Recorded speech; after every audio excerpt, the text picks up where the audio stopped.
Bom dia, boa tarde, boa noite, professor. Bem, hoje eu vou apresentar o padrão Wi-Fi IEE 812.11a, um dos marcos mais importantes na evolução das redes sem fio. Antes de entendermos o que ele trouxe de inovador, é importante a gente lembrar do cenário da época. No final da década de 1990, as redes sem fios elas estavam começando a se popularizar, mas ainda enfrentavam muitos problemas, como baixa velocidade, interferências e limitações tecnológicas. O IEE ele foi responsável por padronizar tecnologias de rede. Ele identificou a necessidade de criar uma alternativa que resolvesse esses problemas e garantisse um desempenho mais previsível. É nesse contexto que, em 1999, surge o 812.A.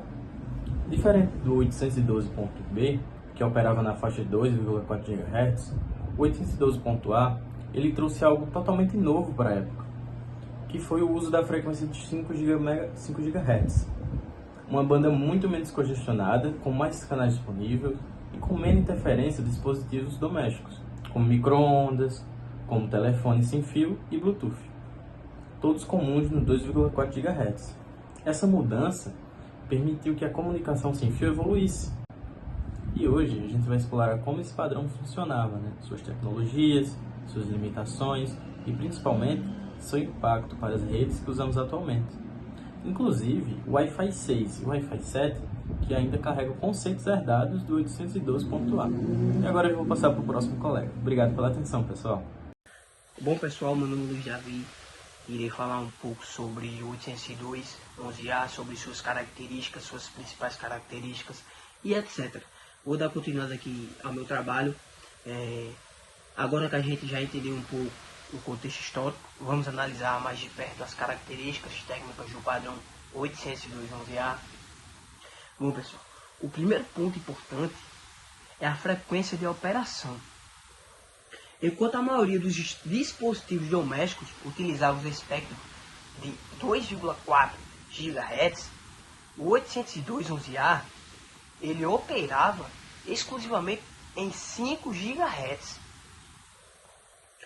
Essa faixa possui mais canais e sofre muito menos interferência, que permitem mais conexões estáveis.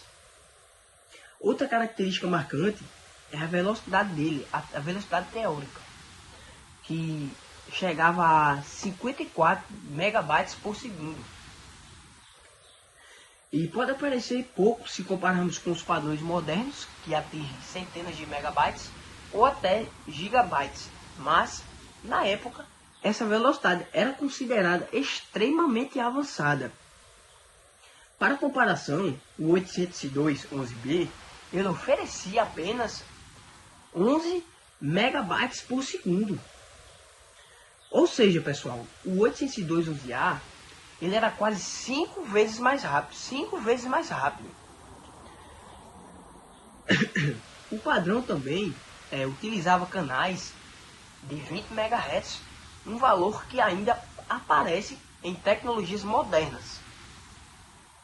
No entanto, como trabalha em uma frequência mais alta, o alcance do sinal é menor. Em média, o 802.11a ele conseguia atingir entre 35 e 50 metros. Em ambientes internos. Como a onda de 5 GHz ela é mais curta, ela tem dificuldade para atravessar paredes e obstáculos, o que era um dos seus desafios.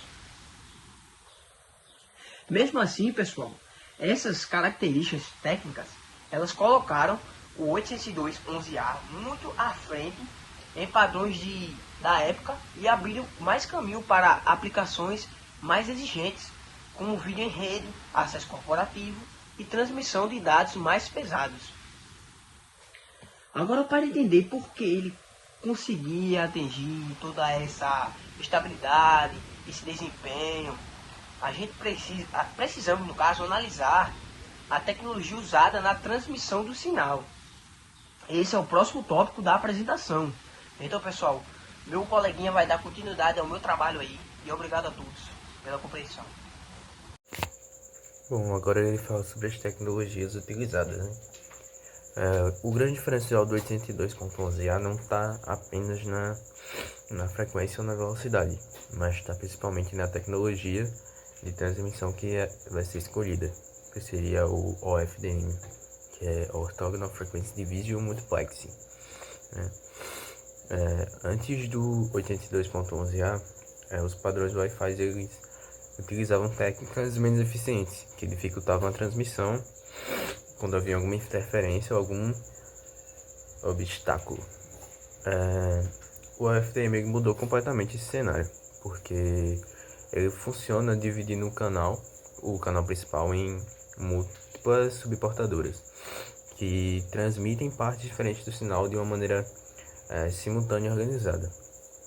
E essa divisão torna o envio de dados mais resistentes a ruídos e falhas. Além disso, o FDM ele suporta diferentes tipos de modulação, como BPSK, QPSK, 16QAM e 64QAM. Isso permitindo ajustar a taxa de transmissão conforme a qualidade do sinal. Isso vai significar que se o dispositivo ele estiver muito perto do roteador, ele pode usar uma modulação mais complexa e transmitir mais dados. Mas se ele estiver longe, vai ter que diminuir a modulação para poder manter a conexão. E essa flexibilidade é muito importante porque serviu de base, né, para outros padrões mais para frente, como o 802.11n, que trouxe algumas mudanças, trouxe um mimo, né?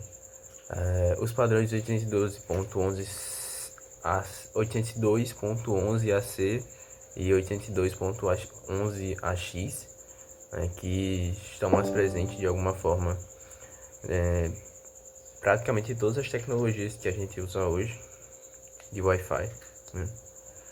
E basicamente o 82.11a não foi apenas um padrão, ele foi com um ponto de virada conceitual, né? E agora que já vimos a sua parte técnica, nós vamos entender como que ele funcionava bem e onde ele começou a enfrentar problemas. Olá, professor, José Gabriel, e eu vou falar sobre os cenários de uso onde o 802.11a é mais adequado. A gente aqui no slide colocou 4 cenários de uso. O primeiro deles é ambientes corporativos com muitas redes profissionais. Aqui a gente traz para o lado empresarial, né? Onde tem muita conexão ao mesmo tempo. E fazendo a comparação com a velocidade do 802.11a, que é 5 GHz, com a 2,4 GHz, as empresas optam pela velocidade mais rápida, 5 GHz, apesar de ter um alcance menor, mas para elas não faz tanta diferença assim. Elas optam por ele porque o 2,4 GHz ele acaba congestionando bastante por ter muita conexão. Já o 5 GHz não, é uma conexão mais estável e não tem tanto congestionamento, por isso que eles optam para essa.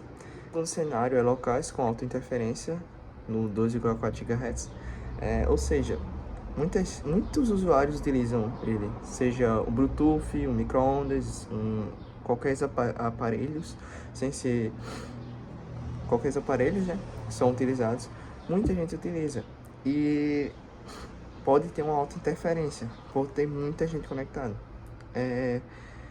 Todos esses cenários já têm algo em comum: a estabilidade, a conectividade,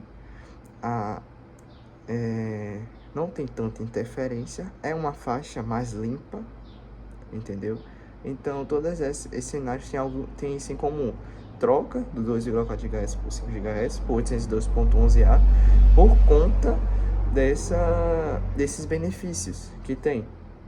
O terceiro cenário é redes com necessidade de maior velocidade, seja para uma empresa mesmo que precisa que os arquivos sejam enviados de forma mais rápida. É claro que o 5 GHz vai ser bem mais rápido que o 2,4 GHz, então vão optar por uma rede, um padrão mais rápido. E por último, pontos de acesso profissionais e backbone sem fio. Seria isso, né?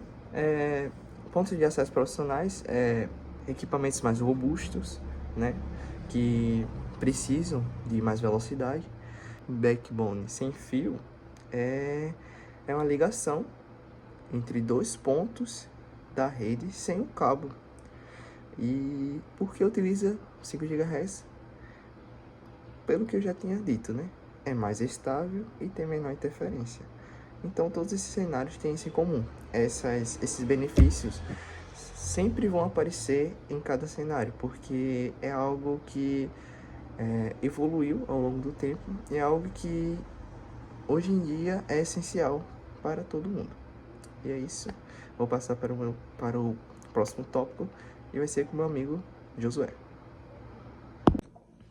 Fala pessoal, tudo bem? Eu me chamo Josué e eu irei falar sobre a segurança, situação atual e a conclusão sobre o 802.11a.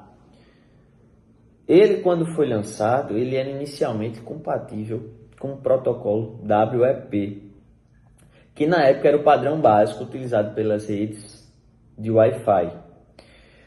Mas nós sabemos que hoje ele é bastante vulnerável. E com o passar do tempo, os dispositivos que utilizavam o 802.11a passaram a oferecer também o suporte a WPA e a WPA2, que se tornaram os protocolos amplamente utilizados por muitos anos. Além disso, nós sabemos que era possível configurar com autenticação de 802.1x, ampliando a segurança em ambientes corporativos. E vale destacar também que o WPA e o WPA2, eles antecederam, que eram antes, do WPA3. Portanto, ele não oferece um suporte nativo ao protocolo mais moderno que temos hoje.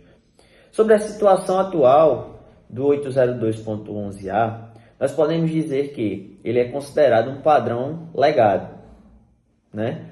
Isso significa que, embora tenha sido muito importante lá atrás, ele foi superado e hoje em dia nós temos umas tecnologias mais recentes, melhor, como a 802.11n, o 802.11ac e também o 802.11ax, que são muito mais rápidos e eficientes.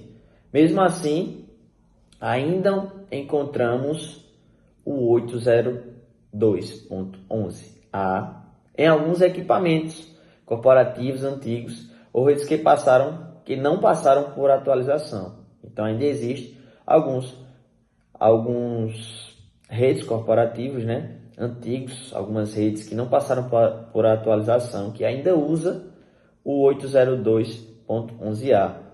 Apesar de não ser amplamente adotado, o seu papel historicamente é essencial, porque ele serviu de base tecnológica para os demais que estão atualmente sendo utilizados, tá? Para concluir, é bem importante reforçar que o 802.11, na evolução do Wi-Fi, ele foi o primeiro padrão a operar com alta velocidade na banda larga, né, de 5 GHz, que trouxe uma grande melhoria em relação ao de 2.4 GHz, reduzindo interferências, aumentando a qualidade de conexão. E esse avanço ele permitiu para que o Wi-Fi se tornasse mais rápido, estável e eficiente.